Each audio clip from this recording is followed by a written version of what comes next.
بسم اللہ الرحمن الرحیم۔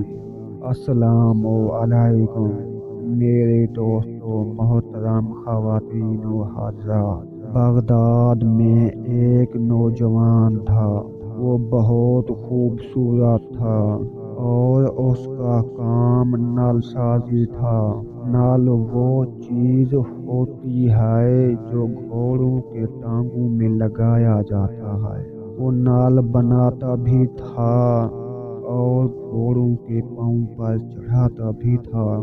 نال بناتے وقت تپتے سرخ شعلوں کے اندر وہ نال کو رکھتا اور آگ میں اسے کسی اوزار کے ساتھ پکڑتا، بلکہ آگ میں ہاتھ ڈال کے اس تپتے ہوئے شعلے جیسے نل کو نکال لیتا اور اپنی مرضی کے مطابق اس کی شکل تجویز کرتا۔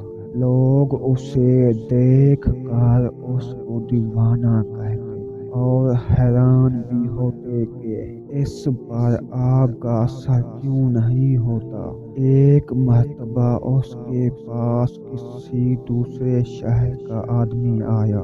جب اس نے ماجرا دیکھا، اس نے تجسس سے اس نوجوان سے پوچھا کہ اسے گرم گرم لوہا پکڑنے سے کیوں کچھ نہیں ہوتا۔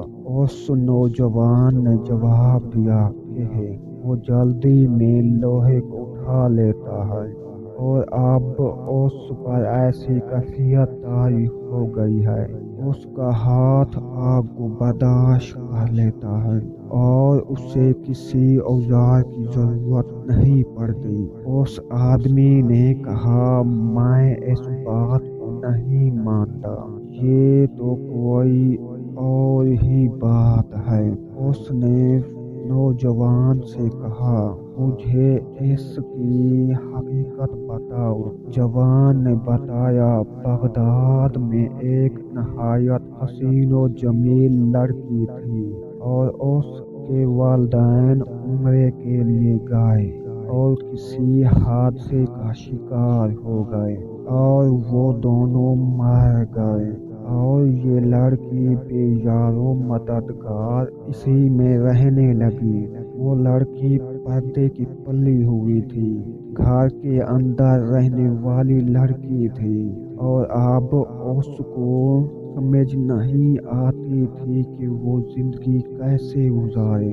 آخر کار نہایت غم زدہ اور وہ پریشانی کی حالت میں بہر سڑک پر نکل آئی۔ اس نے میرے دروازے پر دستک دی اور کہا، کیا مجھے ٹھنڈا پانی مل سکتا ہے؟ میں نے کہا، ہاں، اور اندر سے پانی لا کر اس لڑکی کو دیا۔ اس لڑکی نے کہا، خدا تمہارا بھلا کرے۔ میں نے اس سے پوچھا، کیا تم نے کچھ کھایا ہے؟ اس نے جواب دیا، نہیں، میں نے کئی دنوں سے کچھ نہیں کھایا۔